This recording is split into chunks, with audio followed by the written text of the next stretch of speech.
So this is the VersionTECH V11 gaming headset, and it's a headset that initially I was like, but I tried it again, it kind of grew on me. It wasn't as bad as I originally thought. So let's take a look. So let's start out by talking about the things I enjoyed about the headset when I was using it. For one, the finish doesn't have any shiny plastic, no fingerprints, has a nice rough feel to it.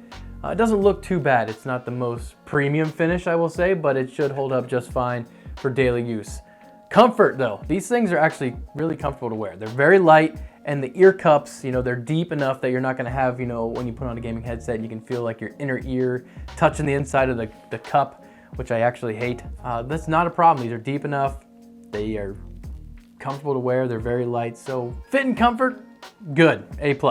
The microphone. So let's talk about how the mic sounded. So I used this headset and compared it to my HyperX Cloud 2 headset, and this is what it sounded like. So this is the microphone of the VersionTECH V11 gaming headset. This is what the mic sounds like. This is what you can expect to sound like in-game if this is the headset you are using.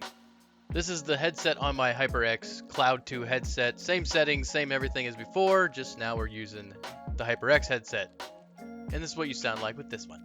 The mic. So the mic, while not sounding the best, does have great flexibility. It will stay literally anywhere you put it, and it's not going to move at all. So I found that great because you can kind of position it exactly where you want it. The boom, A+ for boom.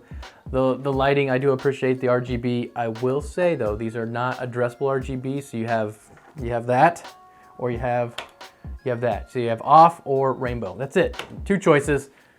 Not a big deal, but I think we could have had addressable RGB. Also, I'll say packaging, top notch. This box is heavy duty. I mean, this is pretty impressive for a box, I will say. So packaging, also, good job. So now let's talk about where this thing might have fell short a little bit. So one of the big things boasted about on this headset is its vibration. So it's supposed to be one of those headsets that vibrates. It kind of makes the gameplay more immersive. Kinda. I will say when I initially put this on, I was like, this is crappy, and took it right off, went back to my old headset. But I decided, you know what, throw it back on, let's get in some more gameplay. Maybe it's something you gotta just try out for a while to really kind of get what it's going for. And I will say though, when I was playing it in Overwatch, there are some moments where it shines, like using Bastion or Pharah's rockets or explosions.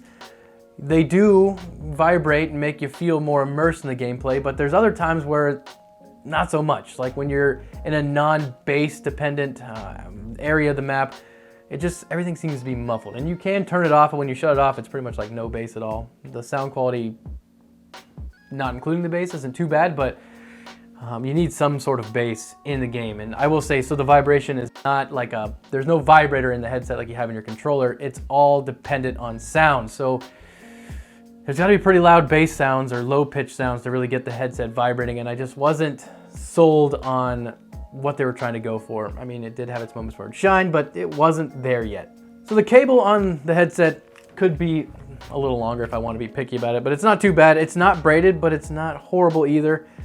This inline control though, it does have some room for some improvement. It just feels really light and kind of cheap, to tell you the truth. I mean, it does the job, turns the lights on and off, turns the vibration bass off, mutes your mic, and it controls the volume, but I think there just could have been a little more attention put into that. In the end though, I guess if you're looking for like a budget-oriented headset that's comfortable, this thing is actually pretty good when it comes to comfort. Yes, the bass can be a little distracting. It does have its moments where it's great, but you can shut it off, and the mids and highs aren't too bad on this headset. It's nothing groundbreaking, but for the most part, it'll get the job done, and at least it's not uncomfortable.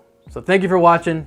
This is Major Hardware. If you want one of these headsets, check the link down below, pick yourself up one, and we'll see you in the next video.